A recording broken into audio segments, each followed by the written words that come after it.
Hello, this is cjhoyle. Today is Tuesday, June the 7th, 2022, and welcome to day 4 of my Grand River solo canoeing adventure. So it was a pretty rainy evening last night, and the rain still continues now, but I did manage to stay nice and dry inside of my tent, which I pitched up there on the middle of this island, which is located in the middle of the Grand River, just a little bit beyond the city limits of Cambridge. So camping here on this wild island was definitely an interesting experience, because up to this point I had never really stayed somewhere that wasn't an actual designated campsite within a campground.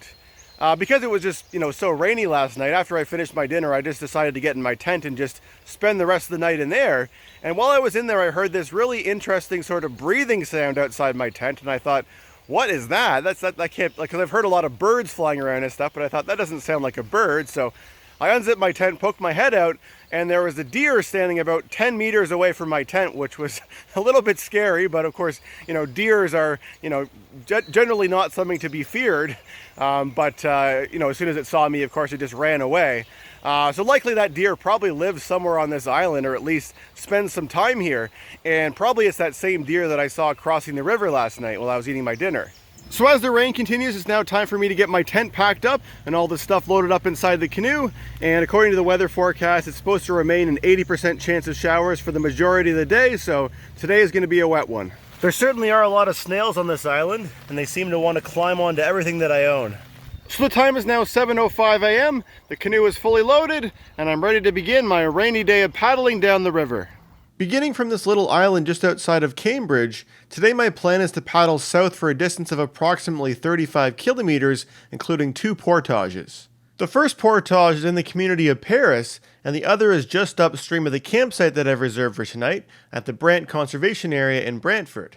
Up ahead I can see some mist rising off the hills, and I'm noticing that the current in the river seems to be fairly strong here. So as the rain picks up, here I've reached the Footbridge Rd bridge, the first bridge of the morning. Even though I've only paddled about 2 kilometers, I've decided to stop here under the shelter of the bridge to have an early breakfast. As usual, my breakfast today consists of my campsite overnight oats with some orange juice to drink. If you're ever interested in trying this stuff, I have a separate video on YouTube showing you how to make it. Well, that breakfast was absolutely delicious, but now it's time for me to get back out there in the rain and keep on paddling. So the time is now 8 o'clock, and I've paddled almost 5 kilometers. After spending the last 3 days within Waterloo Region, I've now entered Brant County, which is a single-tier municipality. So the time is now 8:30, and I've just about reached the Glen Morris Rd bridge. The community of Glen Morris is just up there at the top of the hill. I rode my bike across that bridge back on day 9 of my Ontario bike tour from May of 2018. So I've been seeing a lot of sections of fast-moving water this morning, and I can see one coming up ahead at this corner, so I've mounted a camera on my head so I can film while I'm paddling through it.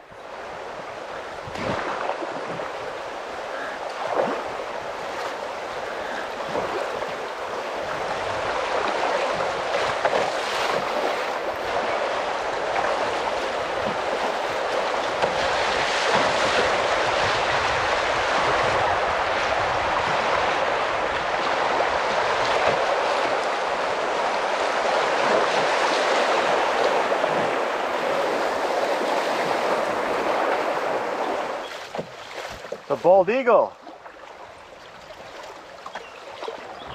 This island here looks like it would be a pretty good spot for somebody to camp. There's a fire pit and even a picnic table. Despite the rain, I'm thoroughly enjoying my morning so far. This is a really beautiful part of the Grand. Up ahead I can see some old stone pillars sticking out of the water. So this part of the river is called the Murray Overlook because there's a lookout point on top of that tower up there. And these pillars here are the remains of an old railway bridge, which once carried the Great Western Railway. The Great Western Railway first opened in 1854, and it was only the second railway ever completed in Canada. The section of the railway which used this bridge was part of their main line, which connected together Windsor and Niagara Falls, and they stopped using that track in 1938. Just downstream of the bridge is the Brimley Gates Campground, which is somewhere that I had been considering camping in the early planning stages of my trip. And I'm also noticing that there are these blue signs for the Grand River Rafting Company because this is the exit point. The time is now about 10:20 and I paddled just over 18 kilometers, and at the moment I'm paddling into a pretty strong wind. I'm starting to see some of the houses of the community of Paris coming into view here on my left. Up ahead I can see an old railway bridge coming into view crossing the river. So this bridge belongs to CN Rail Line's Dundas Subdivision, and you can notice on the pillars of the bridge there are some red signs, and those are to warn me about the next dam on the river, which are just beyond those pillars, which means I'll be doing my first portage of the day, getting out of the water over there on the left. And at this portage they have these really nice docks, which allow you to pull your canoe or kayak or whatever you're paddling right up onto the dock. They also have a really nice portaging route set up with a sign welcoming me to Paris. Hello Paris, or should I say bonjour. Paris, Ontario actually has no direct connection with Paris, France. The reason it got its name was from plaster of Paris, because this area was rich in the natural resource of gypsum, which is used in the making of plaster of Paris. So the dam here in Paris is called Penmans Dam, and it's kind of unique from the other dams that I've seen so far on this trip, which is just a straight line across the river. This one's kind of shaped like an S. So the portage route continues further down the hill here to the bottom of the dam, but I've actually only carried my stuff so far to the top of the dam here because I found a good place where I could lock the canoe up. Before putting the canoe back in the water, my plan is to walk around and explore Paris a little bit. So European settlement of Paris began in 1829, and it has a current population of about 15,000. There's another look at the dam and the bridge back that way as I make my way across the bridge here to the south side of Paris. I can see lots of buildings over here which are built right on the river. Doesn't seem to be quite as well prepared for flooding as Galt was yesterday. So this main street of Paris here is called Grand River Street.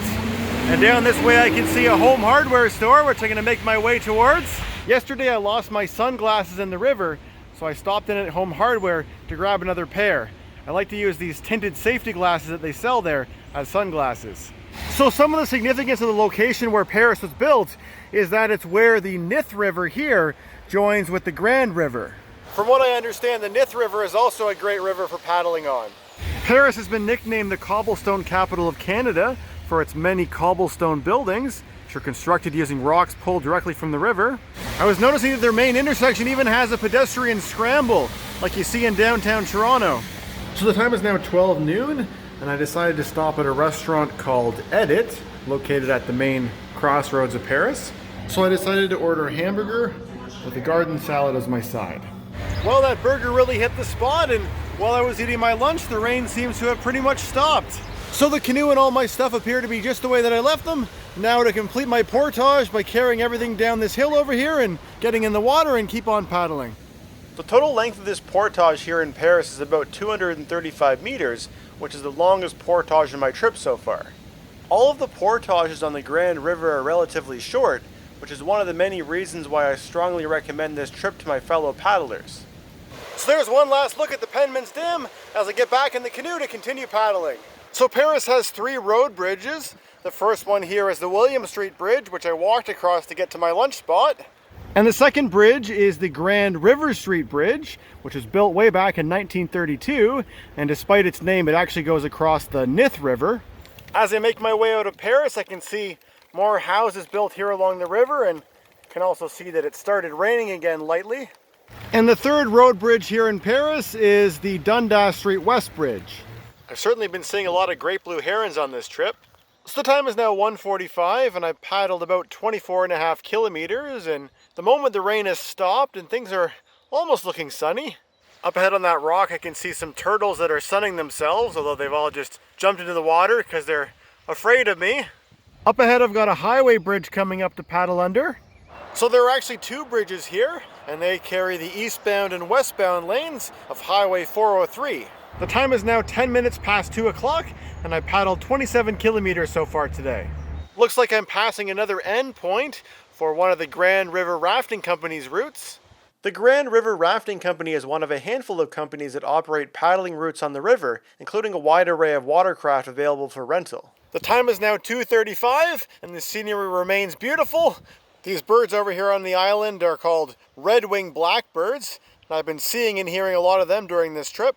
Up ahead in the distance I can see the next bridge coming up. This one's a pedestrian bridge. So this bridge carries a trail called the Oak Hill Trail, and by the looks of it there's also a pipe which flows underneath of it, which presumably carries fresh water from one side of the river to the other. And over here it looks like there's a big section of river debris that's gotten caught on that pillar. And I've now entered the city limits of the City of Brantford, which has a population of about 100,000. Well, I've certainly seen a lot of Canada geese on this trip, but that's the largest group of them that I've seen all together at once. So over on the right here I can see some trailers starting to emerge from the trees, and those trailers are parked at Brant Conservation Area, which is where I'll be camping tonight. And there's a sign there welcoming me to the park, and it says the Wilkes Portage is about 1.5 kilometers downriver, and my campsite's just a little bit past there.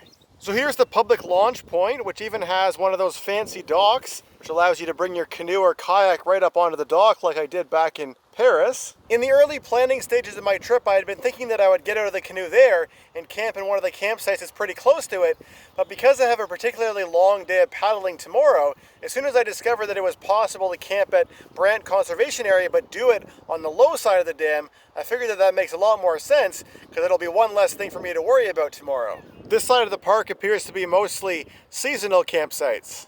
Here's the first warning sign for the Wilkes Dam, with the sign telling me that the portage is on the right side. And I can see some Brantford houses on the bank of the river there on the other side. And there are the buoys in the river warning me about the dam, and I think that thing over on the left is a spillway for the dam. So apparently that's the start of the portage there, so I'll pull the canoe over and start carrying my stuff. So I've got the canoe pulled up on land here, and I was noticing just up the portage here, there's what looks like the remains of a turtle nest, but I think some other animal must have gotten into it. So here's a look at the Wilkes Dam. Similar to the Penmans Dam, it's got a curve to it, and this one has 2 layers. So this portage has a nicely mowed pathway that's easy to follow, but it is actually quite a long portage, by my standards at least. So from the portage, I've walked all the way over to my campsite here to scope things out a little bit. The walk to get to my campsite was kind of long, but I'm lucky to have a campsite which has water access, so my plan is to put everything back in the canoe and paddle it to here so I can unload much closer to the campsite. So here at the bottom of the dam there's an island, and on this side of the island there's a small lagoon, and that lagoon is the one that flows right past my campsite. So like I said, I'll get all this stuff in there and I'll paddle down there just a few hundred meters and I'll reach my campsite. So I'm in the water and it's actually turned into a pretty sunny day. And over there behind those logs is the entrance into my campsite. Alright, so I've now got all my stuff in the canoe brought here to my campsite, and my first order of business is to get a clothesline up so I can start hanging some of the stuff that got wet earlier so it can start drying. So I've got my rain gear and stuff drying over there, and up next is for me to set up this tent because when I packed it up this morning it was still raining and everything was still quite wet, so I'll set it up so it can dry before I put my stuff inside of it. So the time is now 5:30 and I've got the tent set up, and because there aren't any restaurants within walking distance of this campsite, tonight I'm going to be eating some of my packaged foods from inside of my barrel here. Now actually straight across the river from here is the city of Brantford, Ontario, and they have plenty of restaurants there, but there's no bridge to take me directly there. I had, however, thought that I might use the canoe as a ferry to take me straight across so I could walk around Brantford and have something for dinner and then come back. But given that it's already, kind of late and I've got all the wet stuff that I kind of have to babysit tonight, it's probably better that I just, spend my evening here at the campsite. So for my dinner tonight, I'm going to try this can of Puritan beans and wieners. We'll also have some of these pineapple tidbits from a can, and for dessert I'll have some of these ginger snap cookies that I bought back on day 1 of the trip, which have not really been traveling well, but I'm sure they'll still taste delicious.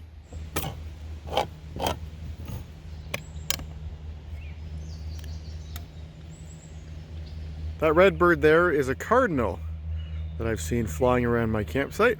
So it's now 7:30 p.m. and I've walked over here to the bathroom building so I can brush my teeth and have a shower.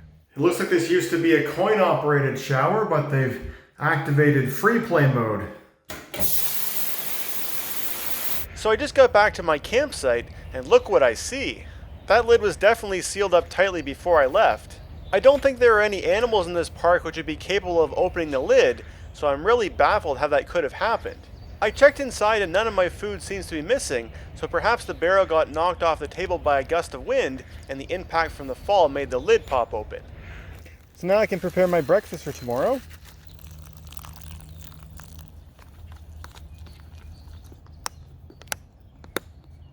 So it's now about 8:15 p.m. and after my shower I'm probably just going to climb inside the tent and relax for the rest of the night.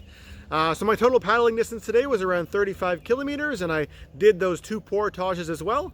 Those 2 portages seemed longer than the 2 portages that I did yesterday. I guess just because the takeout spot was kind of further upstream from the dam, so you ended up having to walk a fair bit further, but I've certainly done longer portages than the ones that I did today. But yeah, I really enjoyed the paddling today. Even though it rained the whole day, I tried to not let that get to me, and I just found that I liked the fact that, well, for one thing, the water was deep enough that I didn't have to walk at all, with the exception of that last little part through the lagoon to get to my actual campsite. But other than that, it was nice and deep, but there were also some sections that were really fast, like some fast rapids that I had to go through, and I just found those really fun. You just be paddling along sort of at your regular speed, and then you get into this section where there's the current and it pulls you, and all of a sudden you're going like double the speed. And yeah, so looking forward to tomorrow.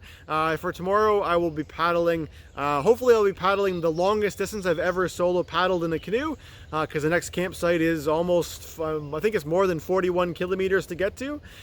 So that will be a fun experience. The weather forecast for tomorrow I think will be more favorable. There shouldn't be any rain, but I guess we'll have to wait and see. And tomorrow night I'll be camping at another campground, and I have to say I really feel good being camped here tonight. I feel very much more at home here than I felt last night camping on that island by myself. I just didn't quite feel right. I didn't feel like I was really supposed to be there, because I felt like no human had ever really walked on that island. It seemed like, at least, for a really long time. And the encounter with the deer being very close to my tent, and the encounter with the stinging nettles when I first came onto the island looking for a campsite. Yeah, I feel much more at home here at this campground, and I'm sure I will again tomorrow. And in fact, for the rest of the trip I'll be staying at campgrounds all the way through. So, and this also, now that I'm at the end of day 4, I've now reached the halfway point of this trip. So anyways, hope you've enjoyed joining me for the first half of the trip. If you watched all the way to the end of this video, I'd love to hear your thoughts in the comment section below, and thanks for watching.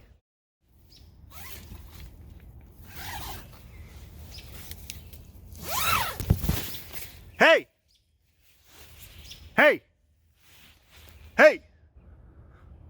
So I just heard a strange noise outside my tent, and it was a raccoon trying to get into this. So I place it underneath of the picnic table like that, so the picnic table is pushing down on it, and I'm really hoping that that will keep the raccoon from trying to get inside. Hey! Get lost! Get lost! Holy smokes. Hey! Hey! What did I say? Get out of here! So tame. So if that hadn't been under the picnic table like it is right now, that would be on its side right now, and the raccoon would be going through the contents. He definitely is able to open up the metal clip. Alright, so this time I've got the barrel underneath of the side of the picnic table like that. I got it so that the metal clip is facing inwards. Should make it harder for the raccoon to open, and I've also got the barrel tied to the picnic table there, so it won't be able to knock it over, even if it can get the lid off. And then I've got the canoe pushed up beside it, wedging it in there, hopefully. Apparently it takes a lot to get a good night's sleep around here.